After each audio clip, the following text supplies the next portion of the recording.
3382페이지 한쪽 가로 3번입니다. 3번에 엘리후의 잘못된 변론입니다.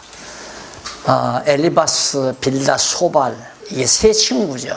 세 친구가 세 차례씩 3차에 걸려서 9번 욥하고 변론을 했습니다. 변론의 요지는 간단하죠.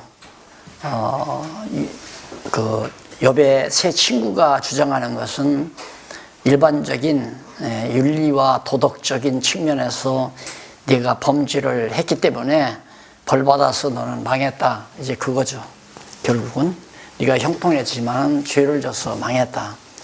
그러니까 욥은 이제 마지막에 얼마나 자기가 도덕적으로 윤리적으로는 순결했는지를 열거하면서 이제 반박을 했고, 그리고 이제 욥은 죄졌기 때문에 망한 게 아니라 하나님께서 자기를 일평생 그렇게 살도록 작정하신 뜻에 따라 망했다. 그러니까 죄값으로 내가 망한 게 아니다. 그거에 대한 구체적인 우리들의 이제 정리는 바로 이렇게 정리를 해야 성경 전체도 그렇고 욥기서 내용도 깔끔하게 다 정리가 가능하다는 것을 제가 말씀을 드렸습니다. 그런데도 이제 세 친구 이외에 엘리후라고 하는 아주 제법 똑똑하다고 생각하는 친구가 하나 있었습니다. 이 친구는 나서지를 않고 뒤에서 이제 살펴보는 거죠. 세 친구가 나가서 욥하고 경쟁하는 것을 이제 지켜보면서 열을 받았습니다. 이 병신들, 세 놈이 욥 하나를 못해 치우는가 이런 생각을 하는 거죠. 그래서 마지막 10번째 토론에 마지막 이제 자기가 등장하는 겁니다. 그것이 32장에서부터 37장까지예요. 그 내용은 전부 잘못된 변론이다라는 것 전제를 합니다.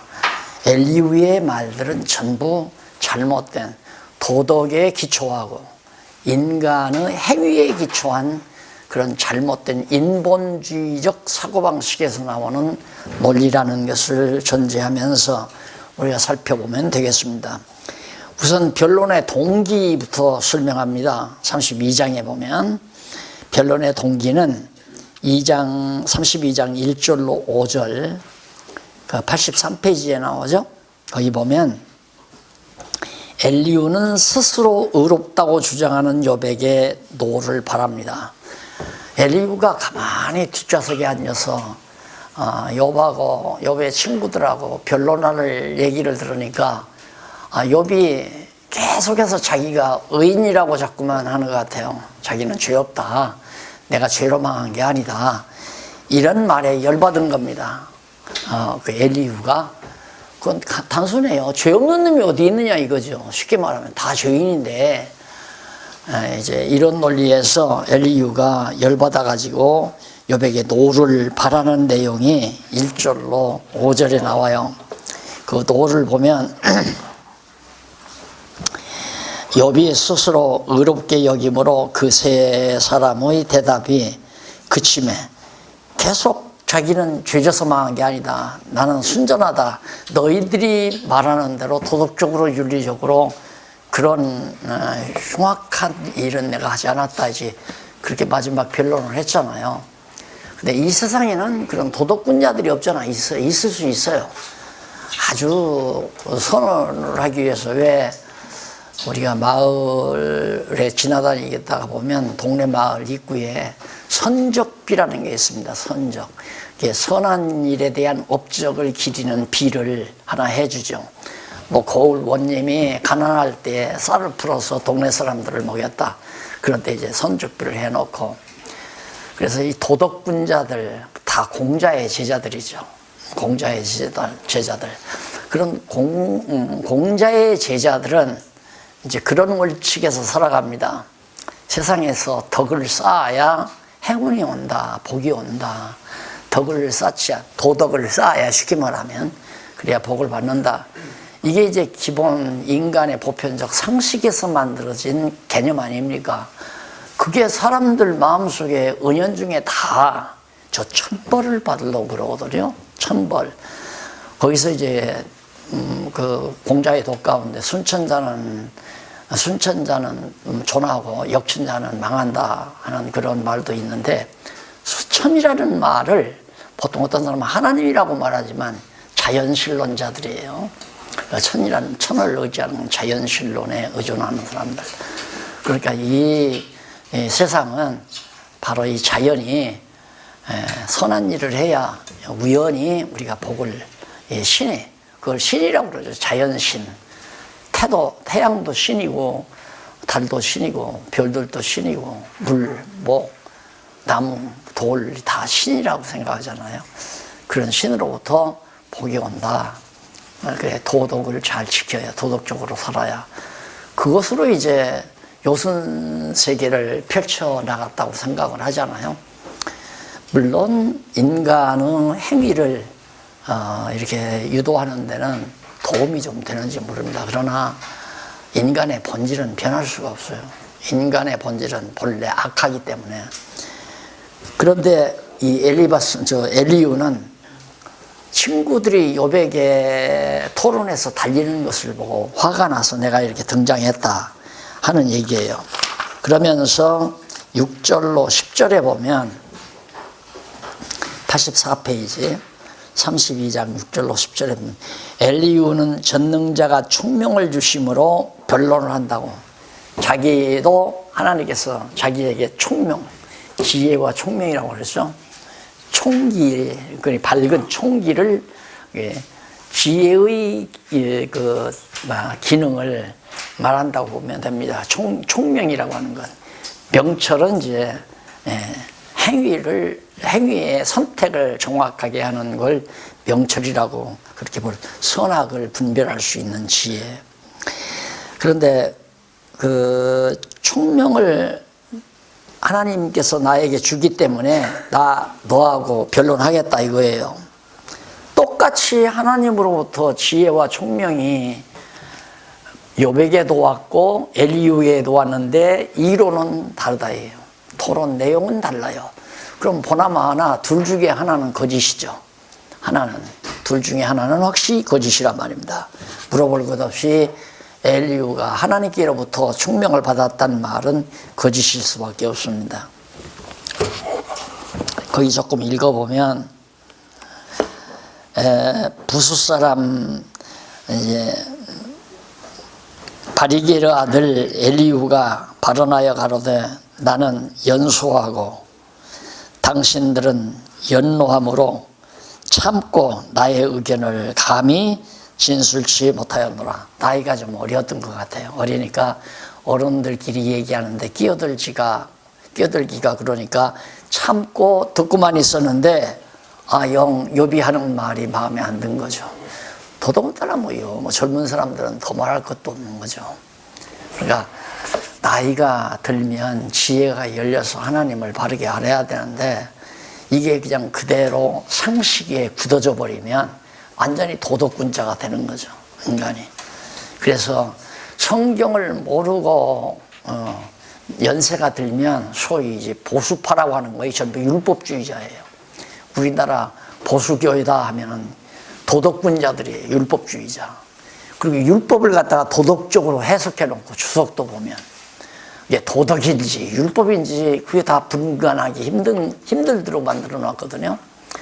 그러니까 내 부모를 공경하라. 그걸 하나의 도덕적 차원에서 설명을 해요. 내 부모를 공경하라. 근데 성경에서 말하는 내 부모를 공경하라는 것과 공자의 도회 가운데 효사상하고는 전혀 거리가 먼 거거든요.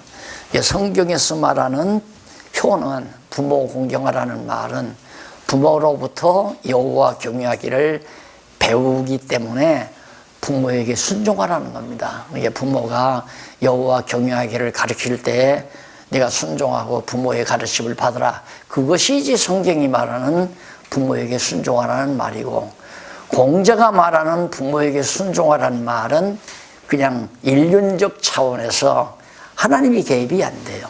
당연히 어른에게 순종하라고. 그렇게 해서 이제 사회 질서를 잡아가기 위한 도덕적 차원에서의 가르침이라고.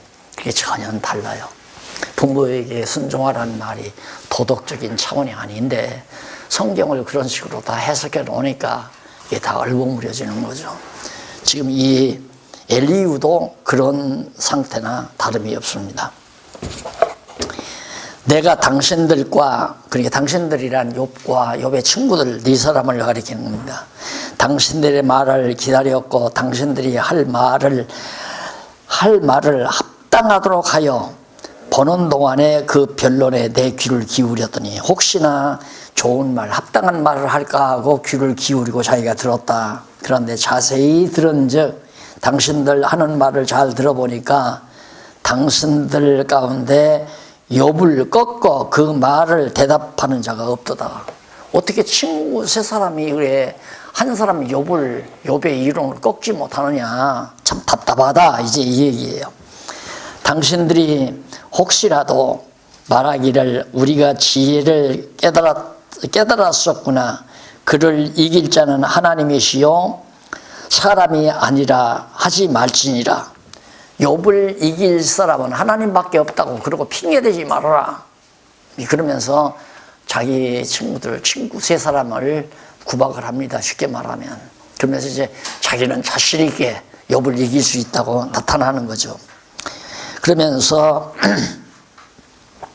14절 그가 내게 말을 내지 아니하였으나 나도 당신들의 말처럼 그에게 대답지 아니하리라. 그가 내게 욥이 자기에게 말을 내지 아니하였으니까 자기도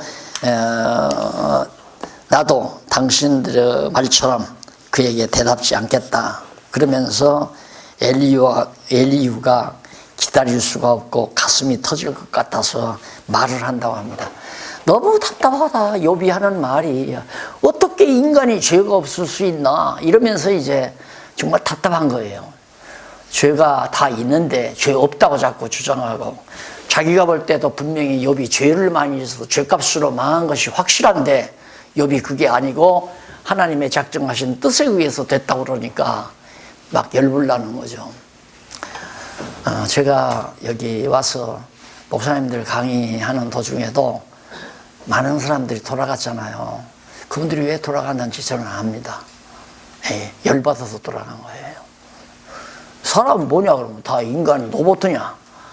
하나님이 다 작정해놓고 다 하시면 우리는 가만히 있어도 되느냐? 그 말, 내가 듣기는 그 말이 안 되거든요. 하나님이 하게 하시는데 어떻게 가만히 있어요? 안 그래요?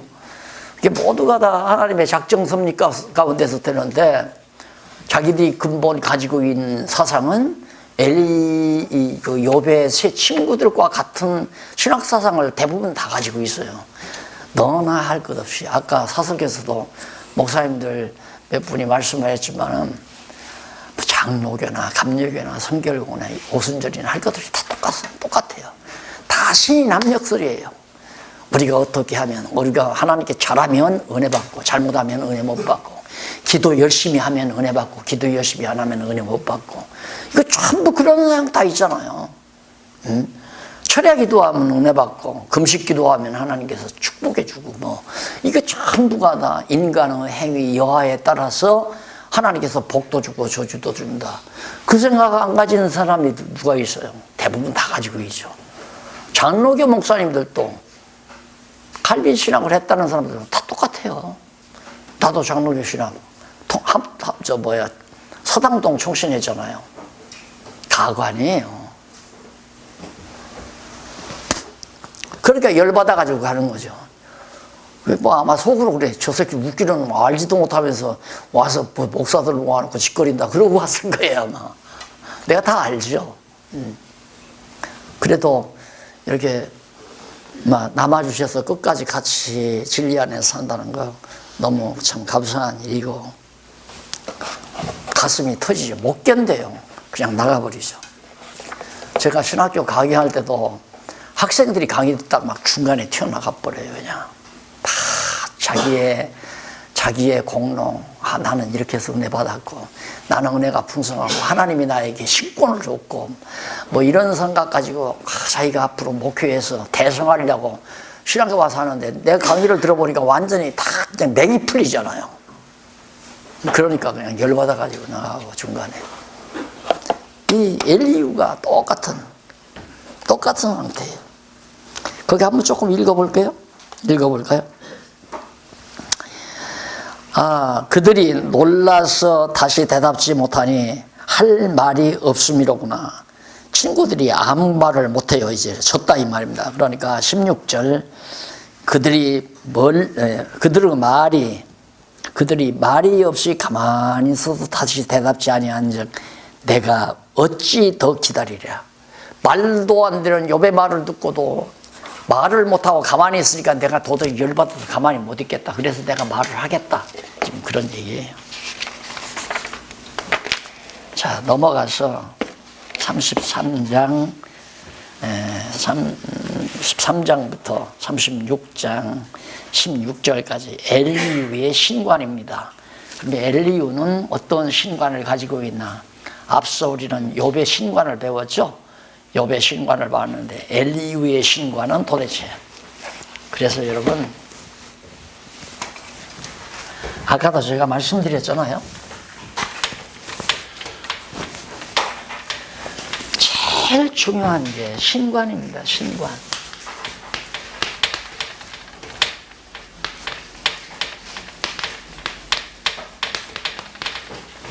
이 신관에 의해서 하나님을 바르게 알아야 내 존재를 알아요. 그 다음 인간을 한 인생관. 인간관이라고 해요. 인간관. 신관, 인간관. 왜? 조직신학에는 인죄론이라고 그러죠. 인죄론. 인간과 죄에 관한 인죄론. 네. 하나님을 모르고는 내가 누군지 몰라요. 하나님을 모르면 내가 이거 아니에요. 그렇죠? 하나님을 모르면 다 내 뜻대로 되는 거예요. 내 뜻대로. 내가 잘하면 되고 잘못하면 안 되고, 내가 능력 있으면 능력 있는 대로 나는 뻗어갈 수 있고, 전부 자기가 주어가 되는 거죠. 근데 하나님을 알고 나면 자기는 주어가 안 돼요. 피동자죠, 결국에는. 그래서 하나님을 바르게 알면 자기를 알고, 자기를 알면 결국은 역사를 알죠. 역사. 그게 역사관이 아니에요. 역사관. 그걸 하나님을 알고 역사를 알면, 이 모든 역사라는 것이 하나님이 나를 통해서, 인간을 통해서 이렇게 역사를 섭리하시는구나 하는 걸 깨닫는 거죠. 그런데 하나님을 모르면 다 영웅이 인간에게서 나와요. 대한민국 설립도 결국은 이승만 박사가 대한민국을 세웠다. 예를 들어서 지금도 어떤 나라에 위대한 일이 있으면, 우리나라 경제 발전도 5.16 쿠데타를 통해서 박정희 대통령이 경제 발전을 통해서 우리나라가 부강하게 됐다. 전부 인간에게 돌리잖아요. 그게 역사가 완전히 빈당하는 거죠. 그게 영웅이 되고, 그래서 인간을 동상을 세우게 되고, 인간을 기념하게 되고, 영웅이 인간에게서 나오고, 그게 영웅이라는 말도 안 되는 거예요. 인간은 동상 세울 만한 존재가 안 돼요. 그렇게 동상 세우면 그가 신이죠. 그러니까 나라 일하는 사람들을 보세요. 뭐 좀 복잡한 일이 있으면 뭐 세종대왕 능을 찾는다거나, 안 그러면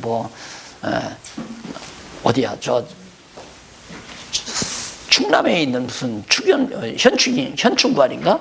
어디 찾아가서 이거 태우는 거 향이 있잖아요. 참, 저 사람들이 서울대 나온 사람인가? 예? 사람같이 안 보이잖아요. 어떻게 저렇게 머리 텅텅 빈 사람들을 대통령이고 뭐 장관이고 삼아놓고, 우리들은 저 사람들이 잘 정치해서 잘 먹고 잘 살게 할 거다, 그렇게 기대하는 백성들도 얼빠진 인간이고, 안 그래요? 거 가서 이거 해서 이렇게 불태우고서 이러는 사람 보면 사람같이 안 보이잖아요. 사람같이 보여요? 그 하나님 모르니까 그 사람같이 보이는 거예요.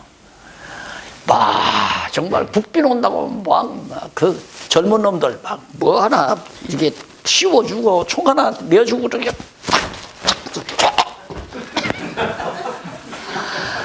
그걸 또 사야를 받는다고 잘난 척하면서 받는 인간들도 다 텅텅 빈 녀석들이고 안 그래요?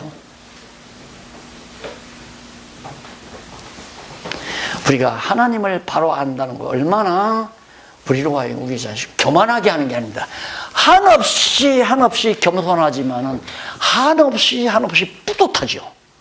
안 속고 속지를 않고 뭐 인간에게 충성을 이고 오죽하면 내가 여러분들에게 박수를 못 치게 하잖아요. 나는 박수 받을 만한 존재가 못 된다고 말이에요. 맞지 않습니까, 목사님들? 목사님들도 성도들한테 박수 받으면 안 돼요. 성도들한테 영광 받아도 안 되고 우리는 그럴 자격이 없어요. 모든 영광은 하나님께 돌려야지. 회장님 맞지 않아요? 아멘입니다. 왜 아멘 소리가 작아? 알아요? 네. 다 같이 아멘. 아멘. 끝없이 인간은 존경받으려고 그러고 끝없이 인간은 그냥 성공하려고 그러고 남 머리 위에 서려고 그러고 지배하려고 하고 장악하려고 하고 다 하나님을 모르는 데서 그런 생각, 모르면 생각이 그렇게 돌아갈 수밖에 없어요. 그런데 내가 겸손해서 그렇게 안 되는 게 아니라 하나님을 알고 나면 그렇게 안 된다 그 말이에요. 하나님을 알고 나면. 내가 그러잖아요. 며느리가 새댁이 시집을 왔어요.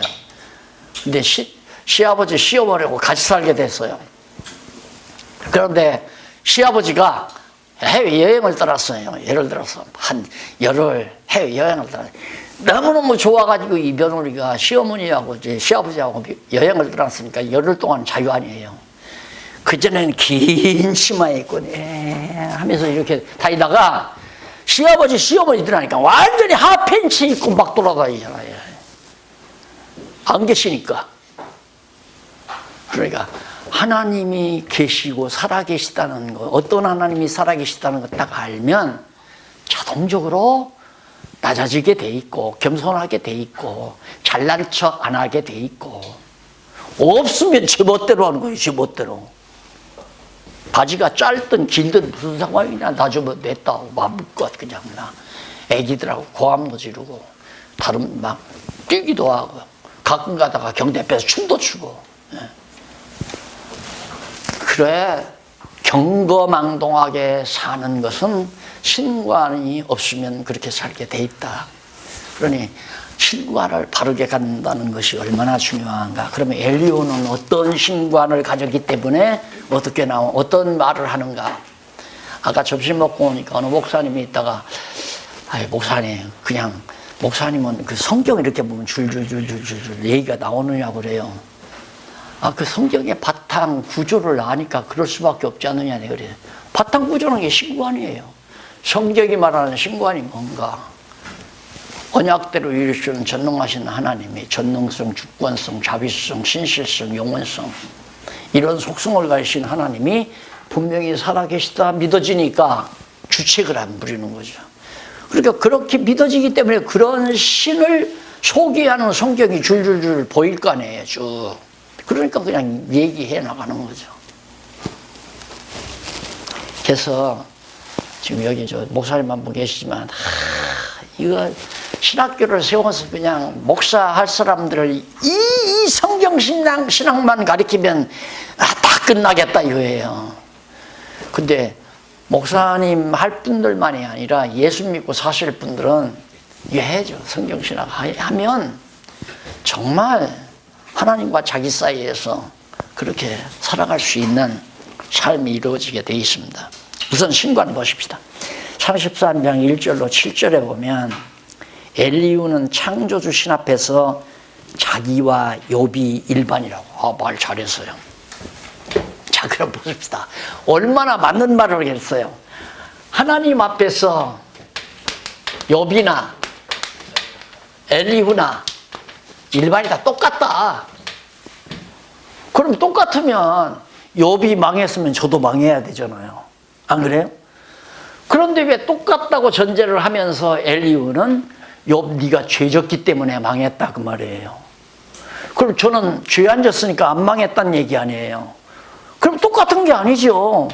욥은 죄 짓고 저는 죄 안 짓고. 그러니까 앞뒤 말이 맞는지 안 맞는지도 모르고 짓거려대는 것이 오늘날 한마디로 학자라고 할 뻔하는데, 학자라고 했으면 학자들 대들지 모르는데 사실 뭐 학자들이죠.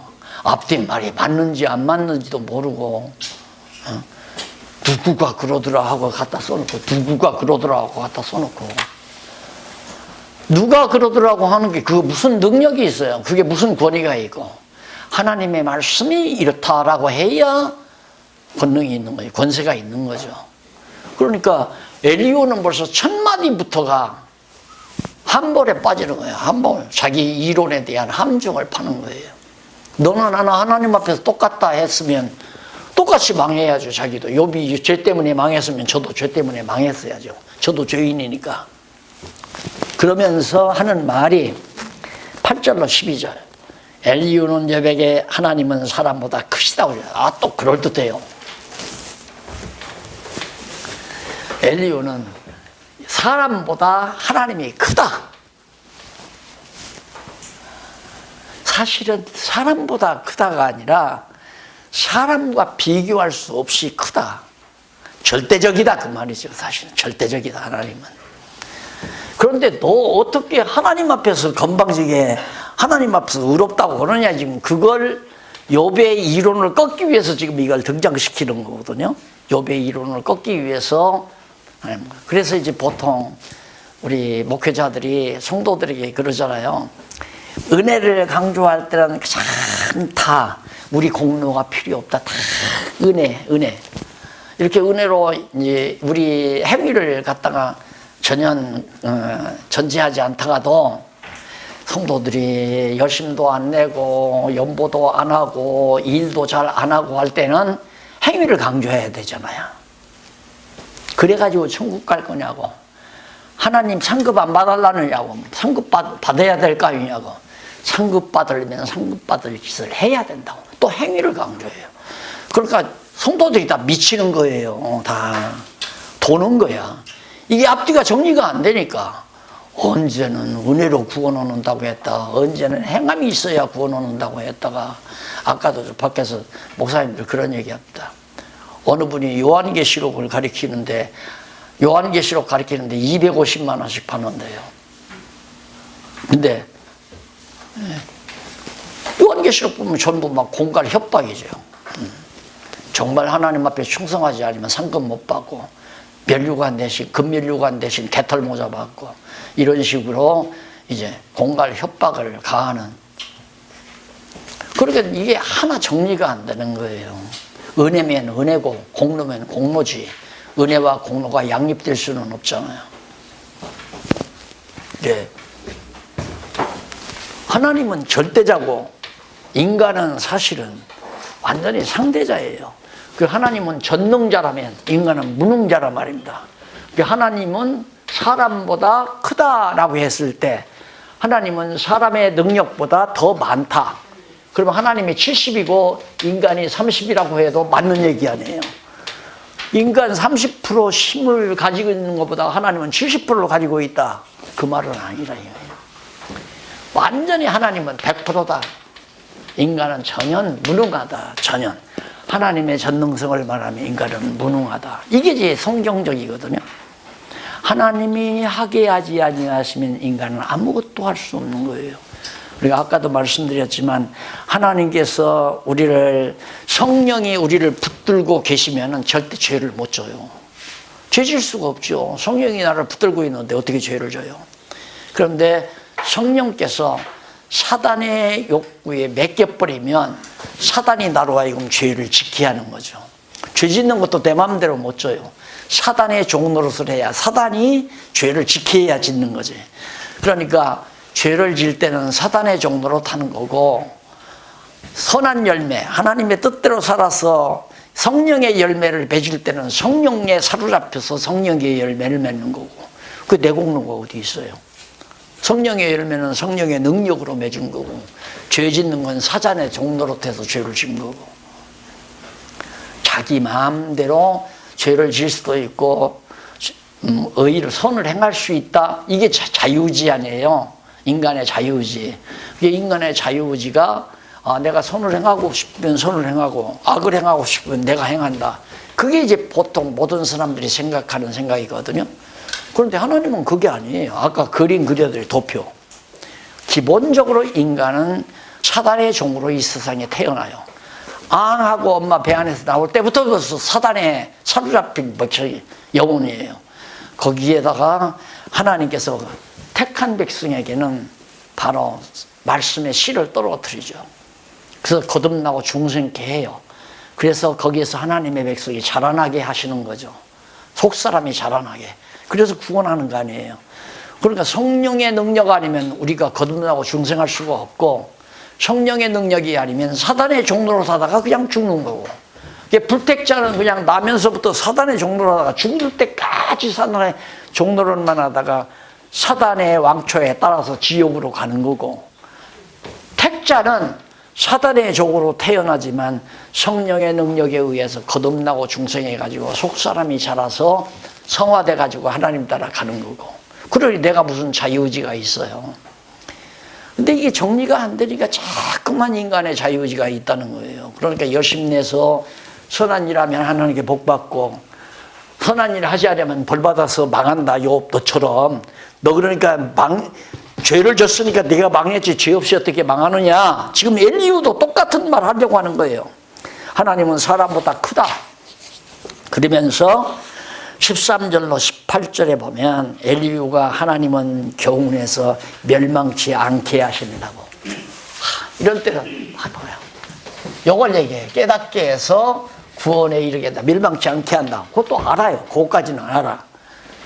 그런데 욥은 죄값으로 이렇게 망하게 한 게 아닌 게 너무 분명하잖아요. 까닭 없이 망한 거란 말입니다. 그리고 권고함을 주고 시련을 통해서 성장케 하려고 욥에게는 그렇게 역사한 건데, 욥은 계속해서 이렇게 네가 망한 것은 죄값으로 망했다. 그러면서 하나님께서 깨닫게 해서 결국 징계, 죄를 졌을 때 때려가지고 깨닫게 해서 돌이킨다. 그 부분은 맞는 거죠. 이게 일부분은 맞고 이 부분은 안 맞는다는 말은 전체적인 논리가 안 맞는다는 얘기예요. 그게 엘리후의 말은 안 맞는 얘기죠. 죄값으로 망했다고 생각하니까 이걸 무시하고. 그런데 만약에 우리 믿는 성도 가운데 내가 예를 들어서 범죄를 한다. 그럼 나를 범죄했는데도 가만 놔두는 것은, 그것은 사생자예요. 하나님의 택한 백성이 아니에요. 내가 범죄를 했으면 역시 병이 나게 하든가 재물에 피해가 오게 하든가 자녀의 어떤 어려움이 오게 하든가 반드시 징계가 따라와야 되죠. 그것이 사랑이죠. 그런데 그걸 갖다가 죄값으로 멸망이 완전히 형벌을 받는다고 생각하니까 틀린 거란 말입니다. 이게 우리 택한 백성들이 범죄할 수 있어요. 범죄하지. 하나님께서 그렇게 하면 안 된다는 걸 깨닫게 하기 위해서 그 어떤 범죄에 빠지게 만들어요. 다윗을 범죄에 빠지게 했잖아요. 남의 남편 죽이고 얻어다가 살다가 그 여인에게서 솔로몬을 낳게 해요. 그래가지고 다윗이 얼마나 그것 때문에 울었는지 모르잖아요. 시편에 그 회개 자복하는 내용이 다 나오잖아요. 다윗은 깨달았어요. 그런데 다윗은 그런 과정을 보면서 자기를 하나님이 의의 길로 인도했다. 그러니까 그렇게 타락의 길로 가던 자기를 의의 길로 인도하게 하셨다. 왜? 징계를 해서, 다윗에게 징계를 해서. 그 징계를 하면 하나님께서 의의 길로 가게 만들어 가잖아요. 자, 그래서 이 부분을 부분적으로 엘리후가 하나님은 교훈해서 멸망치 않게 하신다라고 엘리후가 말을 해요. 그러면서 너 회개하라 그 말이죠. 너 하나님께서 너를 안 버릴 거니까 이제라도 하나님의 교훈을 들어라. 죄지면 안 된다는 교훈을 들어라. 그리고 돌아오라 이 말이죠. 그러면서 징계 중에도 정당히 행하면 하나님이 건져주신다. 이런 말이에요. 징계 중에도 내가 회개하고 돌아서면 하나님이 절대 구원해 주신다. 건져주신다. 그것까지도 말을 해요. 그러니까 여기서 욥과 안 맞는 엘리후의 말이 맞지 않는 이유는 그렇죠. 욥은 죄값으로 망한 것이 아니라 까닭 없이 하나님께서 욥을 성장시키려고 믿음을 성장시키기 위해서 곤고함을 준 거거든요. 그런데 엘리후는 욥을 여기다 견주어 말하는 거예요. 너 죄졌기 때문에 하나님께서 때린 거다. 그러니 징계를 받고 깨달아야 하나님이 널 구원해 준다. 그렇게 욥에게 말하니까 바로 엘리후의 말이 잘못된 말이다 그 말이에요. 아시겠죠? 그러니까 이런 경우가 있어요. 이런 경우 우리 성도들의 대부분 욥 외에 욥은 오실 그리스도에 대한 예표이기 때문에 죄 없이 있다고 오셔서 정말 고난을 당하신 십자가에 못 박혀 피 흘려 고난 당하신 그리스도의 모형으로 욥에게 그런 일이 있지만은 대부분의 많은 사람들은 하나님께서 징계를 주는 거죠. 우리 징계 안 받고 크는 사람이 없잖아요. 다 징계를 받죠.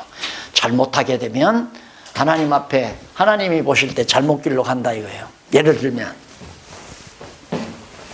내가 목회를 하는데 정상적인 생각으로 말씀을 깨닫고 잘 목회를 하다가 갑자기 난데없이 그냥 막 교회가 잘 돼가지고 제가 겪은 거니까 저는 이제 개척하면서 건물도 없이 이렇게 개척하니까 이렇게 건물 짓고 목회하는 분들을 보면 전 그랬어요. 저 양반들은 도대체 무슨 재주가 있어 저렇게 하나. 내가 제일로 못하는 게 뭐냐면 돈을 못 긁어내요. 돈을 나오게를 못해요. 성도들로 하여금 돈을 내게를 못한단 말입니다. 왜? 강조를 못하니까. 성경에 뭐 하고 싶으면 하고 하기 싫으면 말고. 왜? 성령께서 마음에 감동 줘서 하고 싶으면 하는 거고, 사단에 매여가지고 돈 아까워서 못 내는 사람은 안 내는 거고, 그게 성령께서 하시는데 내가 내란다고 자꾸 내라고 하면 남들이 그럴 거 아니에요. 저 목사 먹고 살려고 환장했구나. 장이 뒤집혔구나. 그 똑똑한 사람은 그렇게 할 거 아니에요. 그러니까 그 말을 못 하는 거예요. 돈 내라 소리를. 그러니까 그게 너무너무 부러웠는데, 와, 난데없이 이상하게 일이 돌아가더니만, 건물이 지금 부셔지면 2채나 되잖아요. 큰 건물. 예? 저거 해놓고 나니까 자꾸 이제 생각이 들어가는 거야. 그래. 이렇게 되니까 이제 여기다가 아지트를 만들어 놓고 막 많은 사람들이 와서 이제 뭐 우유 묵사야 되고 그러면 여기서 내가 대빵이 되고 이런 생각이 들어갈 거 아니에요. 이건 아닌데. 그래서 처음에 이제 시작할 때 저거 다 해놓고 이제 해외 선교 활동을 하려고 시작할 때 대빵 역할을, 소위 이제 소장 역할을 돌아가면서 하자고 그래서 돌아가면서 연구원이 4시였는데 우리 연령별로 돌아가자. 내가 나이가 제일 많으니까 내가 먼저 4년 하고 그 다음 연령 높은 분이 그 다음 4년 하고 그쯤 지나가면 그 다음 4년 하고 이렇게 차례로 돌아가자. 그렇게까지 정해놓고 시작을 했어요. 그러니까 제 주제를 내가 한 거죠. 이거 내가 여기 대장 대빵 노릇하라고 하나님이 이건 아니다. 내가 대빵이 아니다. 그래서 날더러 재단 이사장을 하라는 거예요. 나 그거 하려고 이거 안 한다고.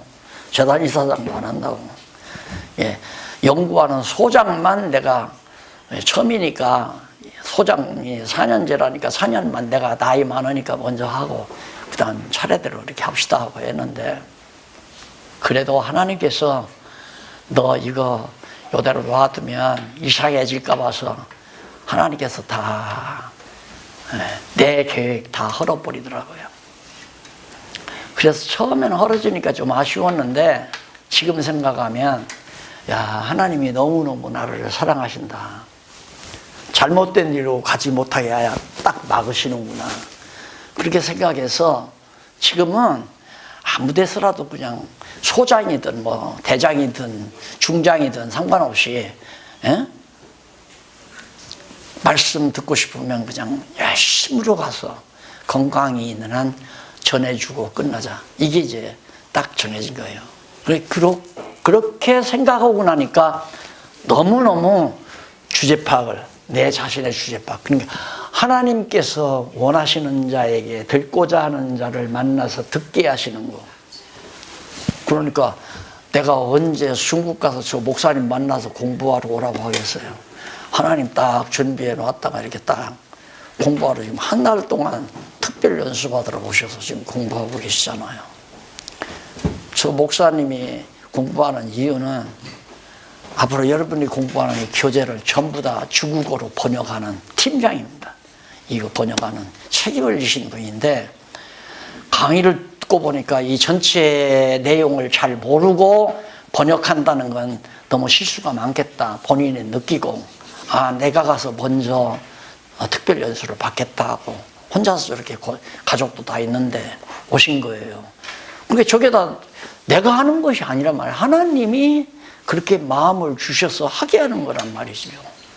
그러면 저 목사님이 만약에 연수를 받아가지고 진짜 성경신학 총서 20권에다가 단행본비 한 20여 권, 한 40여 권을 중국어로 정말 번역을 했다. 이건 엄청난 사건입니다. 진짜.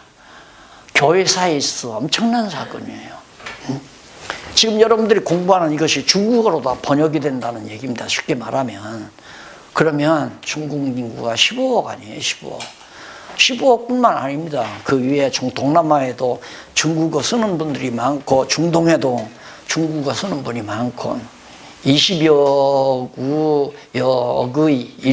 인구들이 직접 여러분들처럼 교재를 보면서 복음을 깨닫는 그런 놀라운 역사가 일어날 수 있는 귀한 일이란 말입니다. 그러니까 그런 사명을 본인이 목사님께 느끼고 고생스러워도 앞장서야 돼.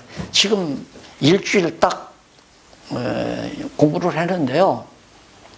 너무너무 놀라가지고 만약에 이걸 모르고 번역을 했었더라면 하는 그런 염려를 본인이 해가면서 지금도 여기까지 오셨잖아요. 오셔서 여기 관람도 하시고 직접 강의도 들으시고, 이런 일들이 전부 다 이분이 하는 거지 내가 잘나서 하는 게 아니잖아요.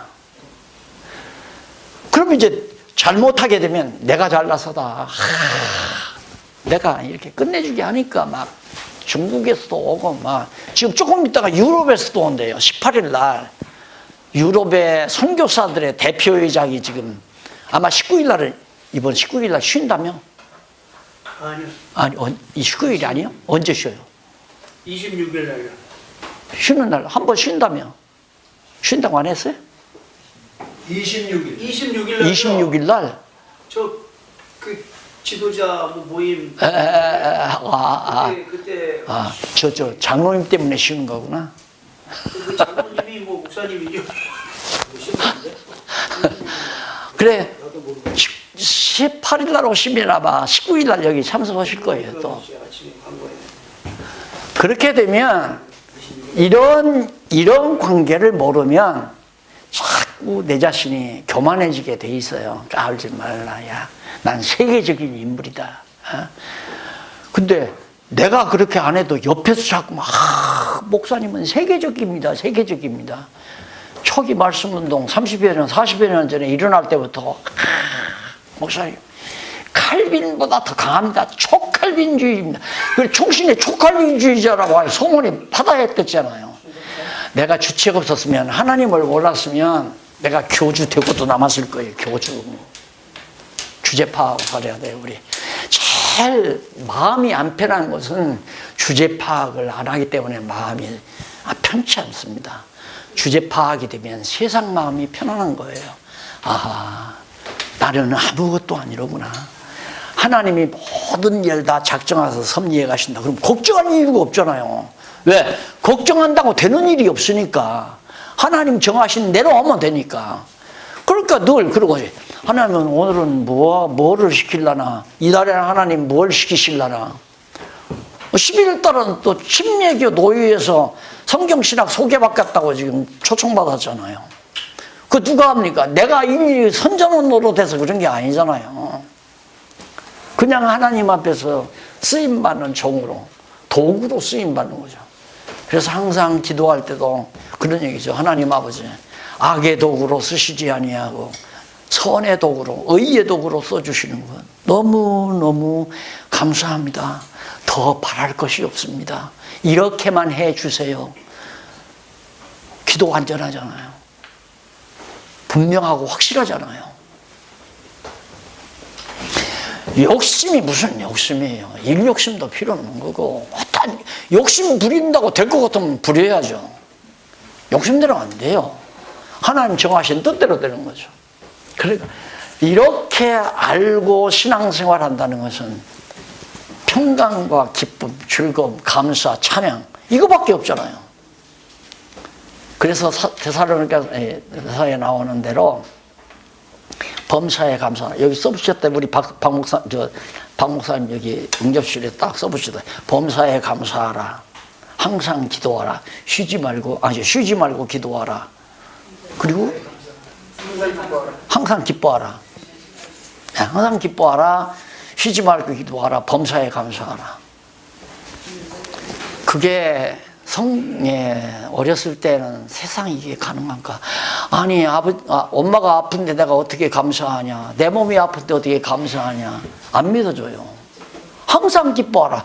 아니, 동생님이 나를 화나게 하는데 내 장난감 가지고 도망가는데 어떻게 내가 감사해? 안 그래요? 납득이 안 갔어요. 그런데 지금은, 와, 정말 진리다. 이렇게만 확실하게 믿어져 버리면 범사 감사, 항상 기쁘고 또 쉬지 않고 내 뜻을 구하는 게 아니라 하나님의 작정하신 뜻을 구하는 거죠. 내 뜻 구하면 이 기도가 복잡해요. 아주 기도가 복잡하고 아주 정말 힘들고 기도가. 그런데 하나님 내 뜻대로 마옵시고 아버지 뜻대로 하시옵소서. 그게 기도의 핵심 아니에요. 내 뜻을 구한다면 무속신앙이에요. 내 생각을 구한다면. 성경 알면 어떤 것이 하나님의 뜻인지 알잖아요. 그러니까 소원이 그거죠. 근데 제가 이 교재를 쓰면서 나는 우리 목사님들이 이 교재를 이렇게 보면서 공부하려고 꿈에도 생각을 못했어요. 왜 초기에 막 이단이라고 얼마나 욕을 했는지. 날 이단이라고 하는 목사들 참 많아요. 지금도 그러죠. 지금도. 이단이라고 하건 말건 이단 아니면 된다. 누구나, 그 목사님, 그거 어떻게, 법외로 어떻게 처치하죠? 한 번은 하도 잡단 말이니까 장로님들이 이제 내용 증명을 보내니까 당장 와서, 제발 장로님들 용서해 주십시오. 그냥 하다 보니까 그렇게 됐습니다. 뭐, 교인들을 안 뺏기려고 보호 측면에서 했으니까 이해하고 그만두시라고. 나한테 그래. 내버려 두시오. 밥 먹고 살아야지. 그 불쌍한 사람들. 그렇게라도 해서 교인 안 놓치고 밥 먹고 살아야 내버려 두라고. 그렇게 정한 사람들은 그렇게 살게. 그렇게 내버려 두고 말하죠.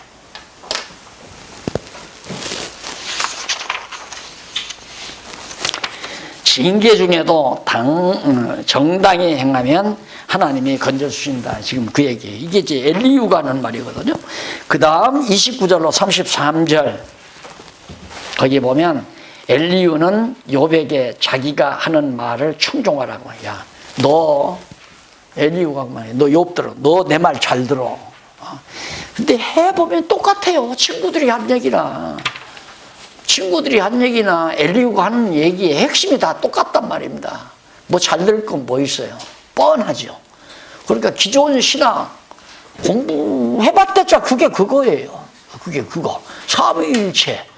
그 다음, 인간의 자유의지, 하나님의 주권, 이건 해결도 안 되고, 삼위일체도 해결도 안 되고, 해결 안 되는 게 너무너무 많잖아요.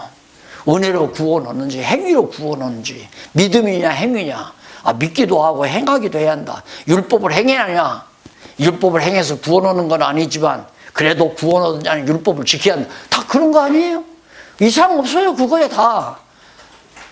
그래, 앞뒤 따져서 물으면, 열불내고 학점 깎아버리고 교수한테 그런 거 물으면 학점 안 나오잖아요. 애먹었어에서도 F학점 나와가지고 돈 많이 들여서 한 학기 더 해야 되잖아요. 나이 좀 들고 그러니까 불쌍하니까 그냥 조금 몇 점 더 줘서 졸업했지. 나는 오래 맞지를 못했어요. 너무 까다로우니까. 교수가 오래 주겠어요? 안 주죠. 신학 공부 하나. 눈 어두운 사람 선글라스 끼나 많아. 안 그래?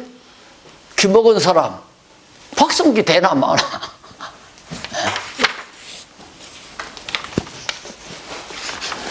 쓸데없는 학문 막 다 과목 정해놓고 막 3년씩 5년씩 7년씩 그냥 가둬 놓고 돈 뺏어 먹고 그게 전통적인 신학교 아닙니까? 그러니까 지금은 점점 학생들 줄어들어가지고 학교 운영도 지금 어려워져 버려. 이렇게 엄청난 진리도 완전히 공짜인데 왜 공짜인가? 무값이라. 값이 없어요. 값이 없다니까 정말 아무것도 아니기 때문에 값이 없는 게 아니라 너무너무 값이 비싸기 때문에 값이 없어요. 얼마 매길 수가 없어요. 땅에 있는 것 가지고는 이 값을 매길 수가 없는 지혜 아닙니까? 어디다 매요 이걸? 얼마를 매겨요? 1,000만 원? 500만 원? 1억? 그걸로 안 되잖아요. 이거 그런 거 갖고 이거 구해지는 것도 아니고 땅에서는 구할 수 있는 게 아니라 말입니다. 그런데 참 답답한 건 제가 세계적으로 이름도 없는 사람이 우리 박 목사님 교육관에서 이렇게 초라하게 우리가 이게 전해지니까 이건 높아서 무값이 아니라 별거 없어서 무값이 되어버리는가 싶어서 그게 속상한 거예요. 이게 뭐 하버드나 예일 같은 큰 대학 캠퍼스에서 박사학위 서너 개 뒤집어 쓴 사람이 이 강의를 하면 아마 이게 굉장히 값이 비쌀 거예요. 근데 하나님이 그렇게 안 하더라고요.